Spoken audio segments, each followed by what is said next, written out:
This is Andy Perot for Boxing Social in association with Betfred, and I'm joined by Joshua Bradley, aka Zerkaa. Joshua, how are you doing?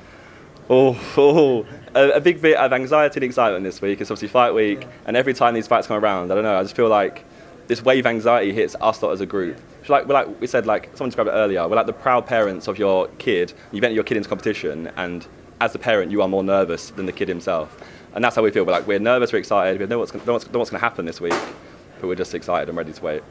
All of you guys, the Sidemen and JJ in this instance, because he's fighting, you've all grew up together, you've all found this level of stardom together. When you see him in the ring, it's your friend, whether he's taking a punch or throwing a punch, what's going through your mind as his friend? It's genuinely indescribable. Like, that you're on the edge of your seat. I don't know how you... Imagine like the World Cup. Imagine England's in the World Cup, and you're on the edge of your seat, and you're just waiting every single touch of the ball. Every single time, like, someone clips a face, it's like, oh. Like, it's literally 18 minutes, if it goes 6 rounds, of pure hell, but just a great experience to go through. And obviously, if he's victorious, then it's euphoria. And then obviously, if he's not victorious, then it's still, I don't know what, how do you describe that? I don't know. It's that unknown there. Obviously, in the build-up, JJ and Logan Paul have both said if they lose, it's going to be very damaging to their careers. What's your opinion on that? Do you think it can be as damaging as what they've maybe suggested, or they're still obviously very big names themselves, huge profiles, it won't do as much damage? I think it all depends on how the fight goes. Yeah. So, for example, if we got to the 5th round, 6th round, and the fight ends due to like a TKO or a stoppage, I feel like you'd leave with both heads held up quite high. As long as you put on a good show and you've shown that the digital world should be taken seriously, and we've put on a great show for the world to see, I think they'll both leave. And you'll be gutted that you've lost, but I think over time you'll instantly earn a lot of respect. I think if you watch back the Joe Weller and KSI fight the first time round, Joe lost, and he posted a video on YouTube straight away the next day with a bruised face, and he just said the best man won, congratulations JJ. The internet just flooded him with love, because ultimately you've got in the ring in front of the whole world. You don't need to be boxing, you don't need the money, you don't need the fame from it. You're getting in there just to kind of prove that you're the best out of you and Logan.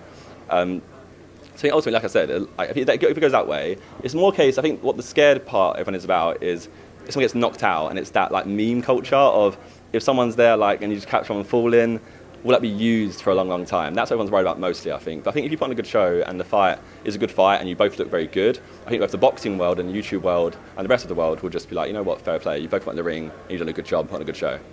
How have yourself and the rest of the Sidemen group kind of aided or helped JJ in his preparations for this rematch?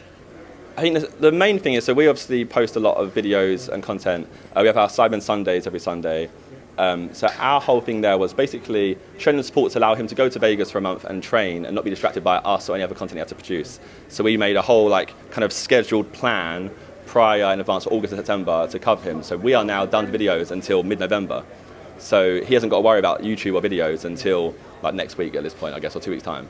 So I think that was the main thing for us, was just having that support where he hasn't got to be distracted. He can just go away and just go train and focus on boxing only, because in the YouTube, it's so easy to get distracted by so many different things. You have a clothing line going on, you have your YouTube channels, you have the boxing, or you have something else, or you have his music. There's so many different things you can focus on, where with this, we've allowed him just to go, you know what, go away, go Vegas, forget about us, you do you, train with the Mayweathers, and just focus on that, and that's what we've done.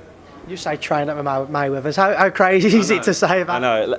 Every year, so I've been doing this for 11 years, and I met JJ 8 years ago, or 9 years ago, and every year it's these new surprises of just new things happening, and it's hard to take in because it just becomes so normal for you. But then you also you take step backs occasionally, think how crazy this is, guys. So we had a different experience. Sometimes we have different nights out, and we'll sit there together as a group. It's like a hangover moment on top of a rooftop and be guys, think how crazy this is right now. Look at the last year we just had. Look where we've been, look what we've done, who we've met, or the companies that we've worked with.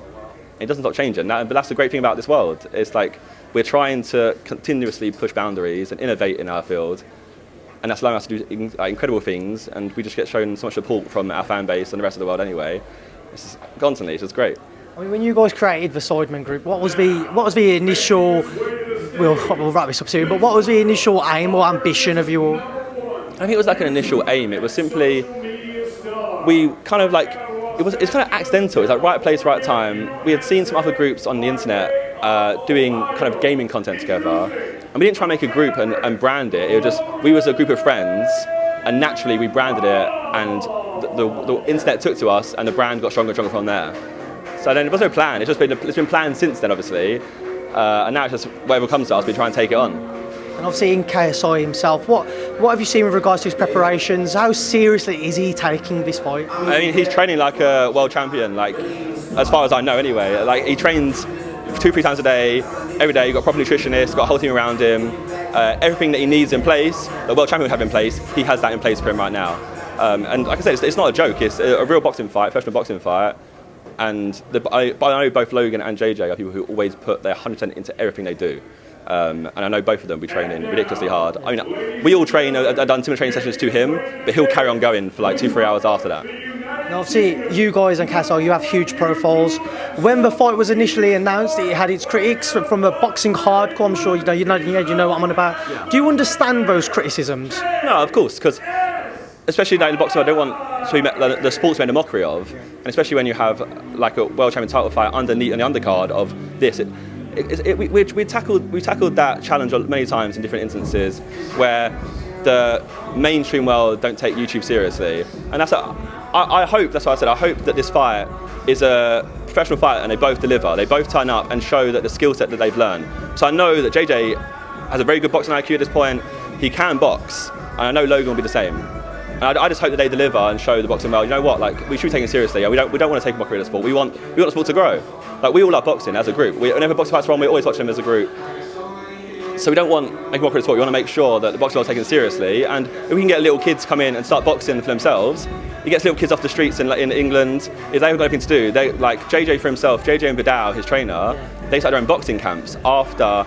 Was it Logan fight or Joe fight? One of the fights. They started doing weekly boxing camps and they're getting like 30, 40 kids to come to the West End training ground and do boxing camps. They're getting kids off the streets and doing boxing camps, which is great in my opinion. That's what we're trying to do. We're just trying to do good things. And like I said, I don't want to make a mockery of the sport. We just want to make sure that it's taken seriously. I mean, both Eddie Hearn, Sky Sports, everybody involved with the fight have all said they want to try and keep some of this audience, retain it after the fight. How difficult do you think it's going to be to make sure, effectively, your fans do want to stay interested in boxing and continue to take an interest in the sport? I think it should be too hard. I feel like it's already happened. Like, there's so many different people we meet on a daily basis. For example, me, Ethan, and Toby went to Dubai like 2 weeks ago. We stumbled across many kids who was like, I started boxing training, I started like even just getting fit. So I think like the interest in boxing is there. It's just whether or not on that night they can enjoy the whole experience, enjoy the undercard. And I'm sure they'll stick around, especially if Eddie carries on these plans of getting YouTubers in for future cards, even if they're on the undercard. If you keep it going, then they'll stick around. It's just, if it's a one-off thing and then never again, then you're going to get a less percentage like converted over. But if you carry on and put like the Jake and Gibb fight on an undercard at some point in the future, that can keep you on because they'll be like, that's the excitement. 3 months' time, I'll stick around, why not? So on Saturday night, how exactly do you see the fight playing out itself? That's the unknown. That's the one bit, like, we can all sit here and people say, oh, second round knockout, third round knockout. You just don't know, especially with no head guards and 10-ounce gloves. One mistake could be the end of your night. I've always said round 5 JJ, and that's what I'm going to stick with. I just think, everyone said it as well, I think Logan will come out strong. I think JJ will come out strong this time as well, but I think Logan has that advantage in those first 2 rounds, just that sheer like size, the reach, the power. And I think it's a case of hopefully JJ will show his boxing IQ and break that down, to survive that wave, and then break him down from there on. That's what I'm hoping.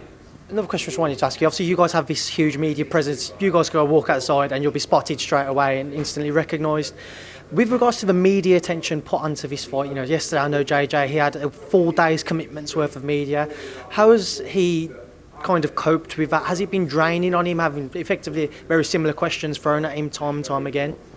I think JJ is someone he's just used to it. He'll get, like, he can do crazy things. He can go on like music tour and still train. I don't think it will faze him at all. I think, if anything, it will just keep him more and more excited. He'll be looking forward to it more and more. I know already he's so excited. He's just itching to get in the ring and finally show the world what he can do and what he has learned. So I think last time he feels like he didn't show the world what he could do. I feel like he's a bit sloppy at times and like he started slow. So I think, like I said, he's just excited to get in the ring. So I think the media will just make him more excited. Obviously, also in the build-up, it's been more so on Logan Paul's side instead of JJ's. That he's kind of had a few words to say, kind of not words which I'm sure JJ's thrown back at him. What have you made of back and forth between the pair? I mean, back and forth sell fights. Like, I think in boxing world especially, when there's a character, it helps sell a fight. When there's like the back and forths and there's banter on stage or anything like that, that all helps. Characters help sell fights. You want charisma in any industry, any sports. all the great footballers you look at, all the great boxers you look at, they're all great characters. And I think that's what this brings. It's two very charismatic guys who are on the internet and are huge stars coming to the boxing world and showing, like, okay, look, this is how we do it. And hopefully, maybe some boxers out there, young boxers coming through, may go, you know what, like, that's how I need to be. I can't be someone in an interview who just talks like, oh, this is a great fight, yeah. Maybe they'll go in the future and go, you know what, I need to be out there and outspoken. And look at Conor McGregor in MMA. So, great example there. What is JJ's ultimate ambition with boxing? You know what, I don't know. He's someone who just, like, he'll go into music and he'll go into that. He'll go into YouTube, go into movies. He likes to dabble in everything he can do and try and prove. I think, but wait, you know what it is? I know what it is.